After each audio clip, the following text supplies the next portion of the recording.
नमस्कार दोस्तों, Ashok Singh agree show में आपका स्वागत है।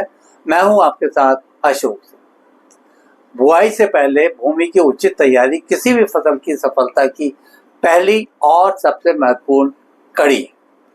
अच्छी तरह से तैयार जमीन न केवल बिजाई और अंकुरण को सुगम बनाती है, बल्कि जल धारण, हवा का संचार, पोषक तत्व उपलब्धता और रोग कीट नियंत्रण में भी मदद करती है।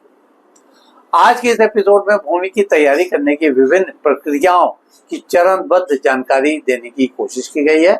इसके साथ ही इस बारे में वैज्ञानिक दृष्टिकोण पर भी प्रकाश डाला गया है। एपिसोड शुरू करने से पहले एक बार फिर से आपसे अनुरोध करना चाहेंगे कि इस वीडियो को अंत तक अवश्य देखें, ताकि आप भी इसमें दी जाने वाली जानकारियों का भरपूर लाभ उठा सकें। तो दोस्तों, कार्यक्रम की शुरुआत करते हैं।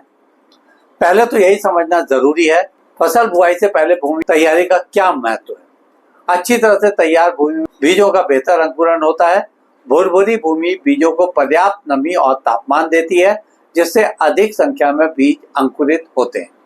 समतल तथा उपयुक्त बनावट वाली भूमि पानी को संतुलित रूप से रोकती है और बाहर निकालती है। इससे बीजों के अंकुरण में आसानी होती है। जुताई से तैयार मिट्टी में वायु संचार बेहतर होता है। इससे जड़ों के लिए ऑक्सीजन की उपस्थिति बढ़ती है, जिससे पौधों की वृद्धि बेहतर होती है। ऐसे खेतों पर निराई, सिंचाई और कीट नियंत्रण कार्य सरलता से किए जा सकते हैं।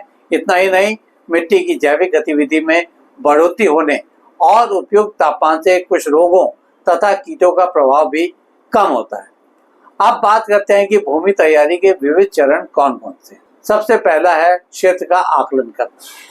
मिट्टी का प्रकार, यानी कि दानेदार है या बलुई है या चिकनी है। इसके बाद जल निकास की क्या व्यवस्था है, पीएच, पूर्व फसल का इतिहास और कीट अथवा रोग समस्या आदि के बारे में जानकारी जुटा लेनी चाहिए। और फिर मृदा जांच करवा लेनी चाहिए। इस रिपोर्ट के आधार पर फर्टिलाइजर और जैविक खाद की मात्रा निर्धारित करनी चाहिए। खेत की ठीक तरह से साफ सफाई की जानी चाहिए और स्क्रब में पत्थर, इसके अलावा पक्के अवशेष वगैरह हटाए जाने चाहिए। आवश्यकता अनुसार गहरी जुताई और हल्की जुताई करनी चाहिए। गहरी जुताई से पुरानी जड़ें, खरपतवार और परतों का मिश्रण भूमि में होता है। दूसरी ओर हल्की जुताई से उपजाऊ परत संरक्षित रहती है। अगर भूमि समतल नहीं है तो मशीन की मदद से लेवलिंग या ढलान नियंत्रित कर जल नियमन सुनिश्चित कर लेना चाहिए। बुआई से पहले बीज उपचार, कतार रेखा और दूरी तय कर लेनी चाहिए। सवाल पूछा जा सकता है कि जुताई कितनी आवश्यक है। हल्की या संरक्षित जुताई छोटे दलदल वाले या ढलान वाले क्षेत्रों के लिए उपयुक्त कही जा सकती है। इससे मिट्टी के संरक्षण में ज्यादा बदलाव नहीं आता है और जैविक पदार्थ बचता है। मध्यम जुताई सामान्य फसलों के लिए 15 से 25 सेंटीमीटर तक की जुताई के लिए पर्याप्त मानी जाती है। गहरी जुताई पुरानी जमीनी परतों को तोड़ने हेतु 30 सेंटीमीटर या अधिक की गहराई पर की जा सकती है। यहाँ यह भी बता दें कि फसल के अनुसार खेत की तैयारी की जानी चाहिए। अगर खाद्य फसलें यानी सीरियल्स हैं तो समतल खेत और मध्यम जुताई की जानी चाहिए। बीज संयोजन पर अधिक फोकस रहना चाहिए। सब्जियां बोने के लिए अच्छी जल धारण क्षमता वाली भूमि में बार बार हल्की जुताई करने के बाद क्यारी या बेड की तैयारी की जानी चाहिए।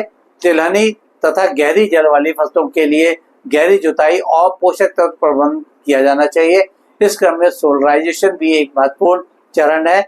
यह एक वैकल्पिक जैविक तकनीक है जिसमें ऊष्मीय यानी हीट के माध्यम से मिट्टी में मौजूद रोगजनक, कीट और खरपतवार के बीजों को कम किया जाता है। इस प्रक्रिया में गर्मियों में नमी से भरी मिट्टी पर पारदर्शी प्लास्टिक चढ़ाकर 4 से 8 सप्ताह तक छोड़ दिया जाता है। इससे मिट्टी के बड़े तापमान से रोगजनक और पादप पक्षी जीवों की संख्या घटती है। इसमें ध्यान रखना चाहिए कि प्लास्टिक सही गुणवत्ता का और पर्यावरण के अनुकूल हो। अब बात करते हैं जैविक खाद और खाद्य पदार्थों के उपयोग के बारे में। खाद के तौर पर गोबर की खाद, कंपोस्ट, वर्मी कंपोस्ट, हरी खाद का प्रयोग किया जाना चाहिए। खाद का प्रयोग गहरी जुताई के बाद और बुआई से कुछ सप्ताह पहले किया जाना चाहिए, ताकि खाद अच्छी तरह से भूमि में मिल जाए। खाद का अनुपात मिट्टी परीक्षण के आधार पर तय किया जाता है। सामान्यतः 5 से 15 टन प्रति हेक्टेयर गोबर की खाद पर्याप्त होती है। खेत के रोगों और कीटों से बचाव के लिए सावधानियां भी कम महत्वपूर्ण नहीं है। फसल चक्र यानी क्रॉप रोटेशन अपनाया जाना चाहिए। इसके लिए एक ही जगह पर लगातार एक ही फसल बार बार नहीं उगाई जानी चाहिए। सोलराइजेशन और गर्मी उपचार से मिट्टी की रोग जनकों और कीटों मुक्ति होती है। हमेशा नए और स्वच्छ रोग रहित और प्रमाणित बीजों का प्रयोग किया जाना चाहिए। जुताई से भी कुछ हद तक कीट नियंत्रण होता है। इससे कुछ कीट मिट्टी में दब जाते हैं और नष्ट हो जाते हैं। इसके अलावा जैविक नियंत्रण में ट्राइकोडर्मा और अन्य उपयोगी माइक्रोब्स का इस्तेमाल किया जाना चाहिए। खेत की तैयारी करने में मशीनरी का उपयोग काफी उपयोगी होता है। मशीन चयन खेत के आकार, आर्थिक संसाधन और फसल के अनुसार किया जाना चाहिए। साझा उपयोग या किसान संगठनों अथवा एफपीओ के माध्यम से मशीन लागत कम की जा सकती है। अब कुछ टिप्स लागत घटाने के बारे में। कंजर्वेशन टिलर से ईंधन तथा समय की बचत होती है। बड़े उपकरणों का साझा उपयोग या मशीन शेयरिंग गांव स्तर पर करने से लागत में प्रभावी कमी की जा सकती है। स्थानीय जैविक संसाधन जैसे खेत की पल्लियों या हरित खाद का उपयोग करने से इस खर्चे को भी बचाया जा सकता है। मिट्टी परीक्षण के अनुसार फर्टिलाइजर का प्रयोग करने से अतिरिक्त खर्च बचता है। हमेशा सही मौसम पर खेत की तैयारी की जानी चाहिए। खराब मौसम में लागत बढ़ती है। मिट्टी के स्वास्थ्य को सुधारने के लिए खेत को कुछ समय तक परती या खाली छोड़ना भी प्रभावी रणनीति हो सकती है। यह अवधि फसल चक्र और मिट्टी पर निर्भर करती है। सामान्यतः 1 से 2 मौसम परती छोड़ना पर्याप्त होता है। छोटी फलियों या हरी खाद से 2-3 महीने में भी फायदेमंद बदलाव दिख सकते हैं। पूर्ण उपयोग वाली जमीन को लंबे समय तक खाली छोड़ना आर्थिक रूप से कठिन हो सकता है। इसलिए कवर क्रॉप्स यानी कि हरी खाद फसलें बेहतर विकल्प हो सकती हैं। पूछा जा सकता है कि फसल कटाई के बाद भूमि में पोषक तत्व कैसे लौटाया जाना चाहिए। इसके लिए फसल अवशेष या पराली प्रबंधन प्रभावी विकल्प हो सकता है।